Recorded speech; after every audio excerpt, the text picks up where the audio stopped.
श्रीबटुक भैरवाष्टोत्तरशतनामवलिली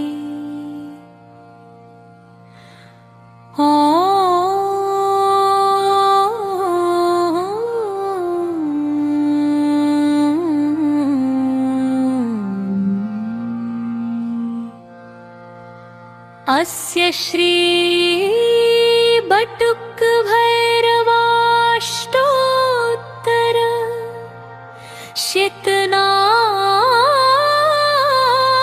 शतनामन्त्रस्य बृहदारण्यक ऋषिः अनुष्टुप् छन्दः श्री भैरवो देवता बुं बीजम् हि शक्तिः प्रणवकीलकम्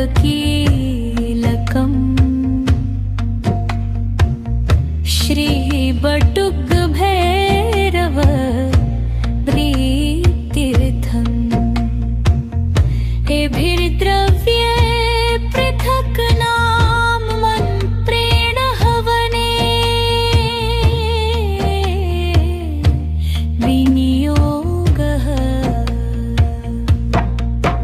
तत्रादौ रामा इति करन्यासं हृदयादिन्यासं च कृत्वा ध्यात्वा गन्धाक्षतैः सम्पूज्य हवन् कुर्यात्। ॐ भैरवाय नमः। ॐ भूतनाथाय नमः। ॐ भूतात्मने नमः।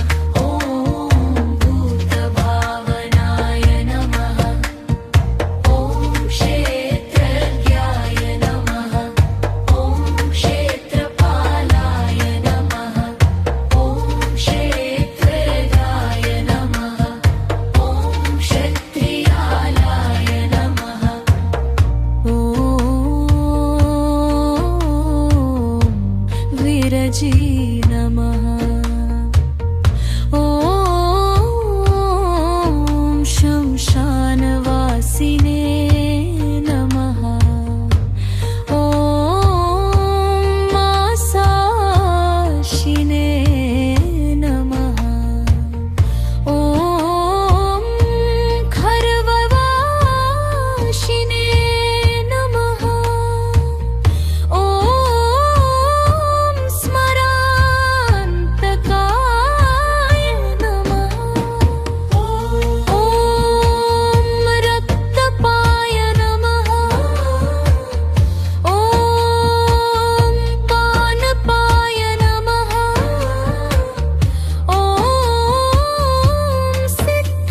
शान्तजनप्रियाय नमः।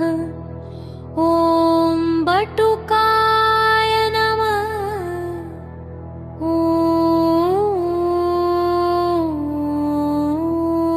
बटुवेशाय नमः। ॐ खट्वाङ्गवरधारकाय नमः। ॐ भूताध्यक्षाय नमः। ॐ पशुपतये नमः। ॐ भिक्षुकायाय नमः। ॐ परिचारकाय नमः।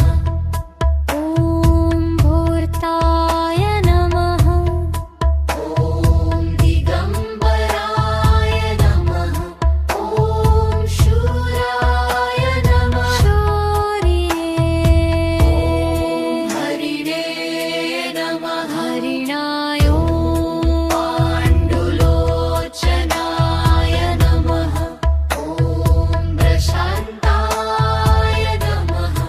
ॐ शान्तिदाय नमः। ॐ सिद्धाय नमः। ॐ शङ्करप्रियबान्धवाय नमः। वेदिरा। ॐ अष्टभूतये नमः। ॐ निधीशाय नमः।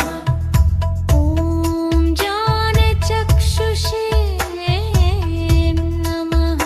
ॐ तपोमयाय नमः। ॐ अष्टोभाराय नमः। ॐ शराधराय नमः। ॐ सर्पयुक्ताय नमः। ॐ शिखिसखाय नमः। ॐ भूधराय नमः। ॐ भूधराधीशाय नमः। ॐ भूपतये नमः। ॐ भूधरात्मजाय नमः। ॐ कंकालधारिणे नमः। ॐ मुण्डिने नमः। ॐ नागयज्ञोपवीतवते नमः।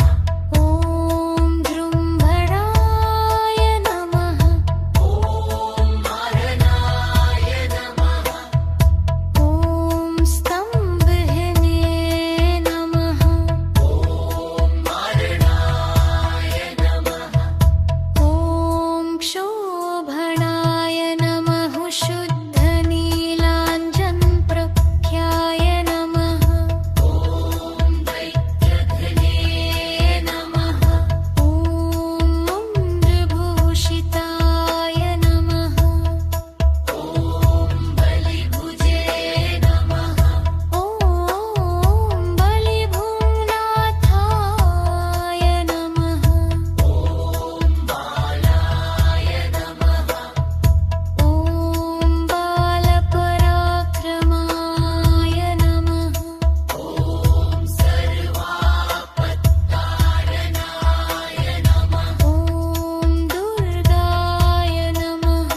ॐ दुष्टभूतनिषेविताय नमः। अत्सो कामिने नमः।